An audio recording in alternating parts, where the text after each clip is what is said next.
I follow you on Twitter, and you laid out a little gauntlet for us folks. Yes. You said, do That's your fucking job.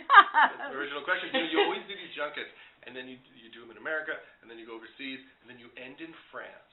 And the last day is these really intense interviews with French film journalists, and they always have completely different questions than anyone has asked you. And it's really fun, because they just get really deep into it. So I've thrown the gauntlet down. Okay, so here's my first question for you. Are you someone who ever experiences writer's block? Yeah, I mean, I go like on long periods of time, but I don't think of it as a block because, I read a lot of like self-help about writing, and a block is just a pause before the next run of creativity. So if I'm not feeling it, I just stop. If it's an hour. Because you've got so many different things going on at once, and you like that? You like to juggle the talent promotion with the producing, with the bringing out the other people making them look good, as opposed to digging into yourself? Well, I only have so many stories to tell on my own. But if I'm working with Lena on Girls, she has an idea of what she wants to do for the season, but she probably has too many ideas, and then we all pitch her ideas. So you're part of a process of designing the show and the season, but it's not the same pressure because ultimately Lena decides. So it's actually, you feel no pressure because you just go, what about this? What about that? What about this? And then she says, I like that one. I'm like, all right, I'm going to go to sleep now. You must be feeling a great deal of pride in how well that has gone over. Because you've helped her to shine. I do, for a number of reasons. One is that the second season is just amazing. The second season is so great, and she took a lot of chances, and it doesn't move in exactly the way you will expect it to, and I think that she's lucky to have so much freedom in a place like HBO, and she should take advantage of it and dig deep. So that, to me, is what's exciting. It's just the show getting better and better, and she's a very nice person, and I think, being around someone that is that creative and has that much energy, it only had helped me when I was working on This Is 40 to have her around in the movie, and as someone that, I would show the script to, and her and Jenny Connor as well from the show, and they would give me notes. And this is what I wanted to ask you. I wanted to know if watching someone as unfettered and creative and raw in a way as Lena, it affected you. It does, because she's so brave and she doesn't care at all about likability. She just wants to tell her stories. She never says, people will hate me if I do this. If anything, I'm the person who says, Lena, you've done like 4 shows in a row acting like that. Maybe do one where you go a little easier on yourself as a character. But that's helpful to me when I'm doing a movie like This Is 40, which is about a family, and I'm trying to make it warts and all and not smooth out the edges. There's a moment where the two guys, Paul Rudd and his friend, are talking to each other, and they basically go where you're not supposed to ever admit to going, what if our wife died? Yes.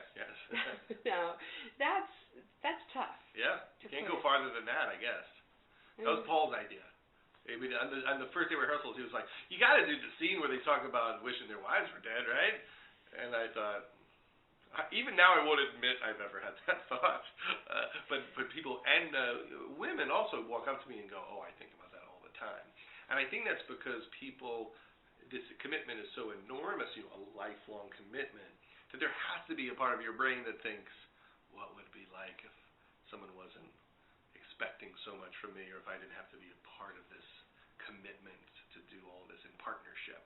So it seems like a natural steam release valve.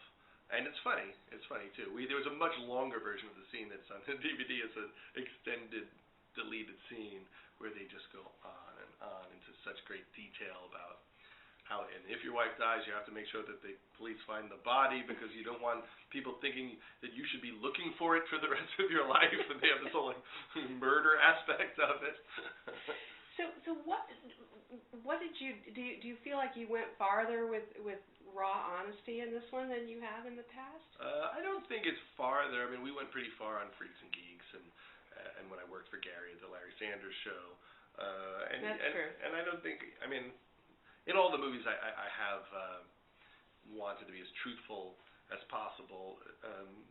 I think stylistically, I knew this was a slice of life, and I wanted it to move like life, where you could have a good moment, and a second later, the worst moment ever, and a second later, you kind of still have to have dinner with your family. And I wanted it to move in a unique way. And in my work, I've paid a lot of attention to, people I look up to, like Robert Altman and Cassavetes, and tried to figure out a hybrid of an unexpected structure in something that's still entertaining. Right. Which brings up the whole question of how you, do you give yourself a limit of how many pages the script has to be before you start? I mean, the whole issue of length has always dogged you slightly. Yeah, but I always try to get it in the 120s, then I end up at 148 every time. Right. And then in my head, I kind of know the structure, and I think, all right, but these 20 pages could be 3 pages if I'm in editing, and if these scenes work, I don't need these 6.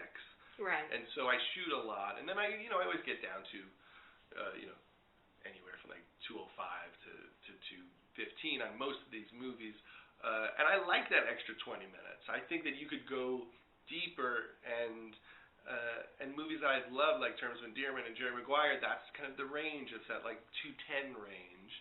And when I trim the movies, just as an experiment, I always trim them and get them under 2 hours. They suffer. You just don't find out. Now, Woody Allen would argue with you. Yeah. Well, I think that there is a style of filmmaking that, that's all about being 92 minutes. Mm-hmm. But it's just a different, approach to storytelling. So. Well, what struck me about this as I was looking into it, there's so many characters. I mean, there's actually quite it's very dense. Yeah, you've got the grown-ups, you've got the 2 deadbeat dads or whatever they're not. That's not true. Well, Lithgow's the deadbeat dad. Yeah. The other dad is the mooch dad. Yes, exactly. The Albert Brooks dad. They're inverted deadbeat mooch dads. I mean, I think that I like a style of filmmaking where it does go on and feel like life. It doesn't feel paced. You don't feel the filmmaker. It's a little bit. I mean, I like Coming Home and movies that just sit in the scene, oh wow, you're gonna make me really watch this moment. I mean, it's not exactly Scenes of a Marriage. That was 6 hours, but I like that feel where you're with them and you're not going, wow, Judd really found a way to compress all these ideas into 90 seconds with this song and fast cutting. No, sit in the room and watch people fight the whole time. And it also can be funny that way because it gets awkward. So you recently did an editorial gig for Vanity Fair. That's right. That seems like an interesting match. But Louis C.K. doing the Proust questionnaire was awesome. That's right. Yes, he was. He's always awesome. Yeah, no, I love him. I absolutely love him. And it made perfect sense that he completely exploded and had to start over again. I could understand it perfectly. Well, that's because I had to push so hard to get him to do it. Because, he's busy, he writes and directs and edits his show, and he puts out a new special every 9 months, it seems. But I knew I can't edit the comedy issue and not have Louis C.K. have a significant presence. So I was very aggressive about getting him to do something, and luckily he came through and did that. So here's a question that everybody's going to ask you, but I'm going to ask you anyway because it interests me, and that is, how weird is it to be, home with wife and daughters and dealing with the kind of world that's messy and nasty and people. Yeah, I know what daughters are like. They give you grief. Yes. And then you're on the set and you're the director. Yeah. How does that work? It's I didn't think about it too much because we've done it 2 times before. We did it when we did Knocked Up when the kids were really little, and then we did it when we did. In a weird way, that was probably easier. Well, that was easier because you could just buckle them in, give them some bacon, and they just kind of. They talk a little bit, but it's not too hard. We did it with funny people, and it worked great, kind of beginning to give them scenes. And then with this, they're a very significant part of the movie. They're like stars of the movie. So I feel like we ease them into it, and they understood the process. I also talked to them about how movies are a way to share your life and your story with people, and that's what makes people feel less alone. People relate to this. It makes them understand that a lot of people have these issues, and it makes them happy to laugh about it with other people. I didn't make it abstract. I said, this is why we do it. This is why me and Mom goof about different issues that we have and the issues of sibling rivalry or the stress of being a teenager. Kids will watch that, and it will make them feel better, just like a lot of kids say, I got through high school because of Freaks and Geeks. Right. And since the movie, they've gotten along much better. So the movie is, a lot of it is about them Little fighting. bit of therapy. Well, they had to actually think it through. It's almost like a therapy session where you have to reverse roles and have the fight from the other person's position. We talked through deeply, why do you guys fight? What is this all about? And since then, they've gotten a lot easier on each other. Now, do you have, forgive me, actual parents who are alive? I have one parent, my father. And is he going to be upset by this movie? By No, anything in the movie no, that has to do with Dad? No, but because there's enough people who have all sorts of problems like these. Like, it's not directly taken from our parents, but it is taken from people that we know well, and some people like in like a few levels down in the family. But a lot of these issues are very universal. A parent starting a second family, especially a man, and not paying as much attention to the first family happens a lot. And there's a lot of interesting feelings that children get when their dads have young children. True. Yeah. And I think a lot of people are having financial problems and turning to their kids for help. Or they're living so long that their savings actually doesn't last for their entire retirement. So I thought, a lot of this is universal.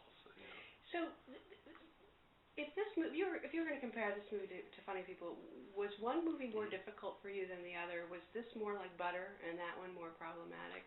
No, I mean, in a lot of ways, Funny People was probably easier to make than this. It was a total joy being around Sandler. He was so willing to do whatever we wanted to do, and he had one of my great friends who I had never directed before. It was just like a pleasure to be with him and see what a gentleman he is, and really like a daring actor, just ready to do it. It was sad because some of it was about mortality, and my mom died when I was getting ready to make the movie, and a lot of it was inspired by her struggle with ovarian cancer and how she kept being told she was fine, and then 3 months later, you're going to die. And then 3 months later, we found a thing, you're fine. And watching her mind change based on if she thought she was going to die. So that part about it was intense. This was different because I thought, Leslie's in the movie and my kids, and if I don't get this right, I'm humiliating them around the world. And people will crucify us because I think people inherently want to attack Bennifer. They want, people have an issue with like couples working together or boyfriend and girlfriend. Why do you think that is? What is that? I agree with you, but I wonder why. I think it just has to do with like you're not allowed to be that happy. You're not allowed to like have this kind of fun job and be two interesting people in a couple and go make something. I think there's just like I don't know, I think it like bugs people. I think there's a long history of it, decades and decades of and some people kind of slip by, and people, I didn't even know they were married. And people have been very cool to us. We haven't had much of it, but I felt like, wow, we're really putting it out there. Putting it out there, and if it's bad, it looks like I'm an insane person, and my kids are in it. So as soon as I realized that people basically liked the movie and the reviews were good, I really relaxed. Like, okay, we're going to be okay. Whatever happens from this point on, I didn't destroy everything. I'll be married in February. We're fine. Do we have to wait another X number of years for your next movie? I mean, is that how long it takes? Well, this time it took 3 years, partially because I just had been working a lot and was just tired.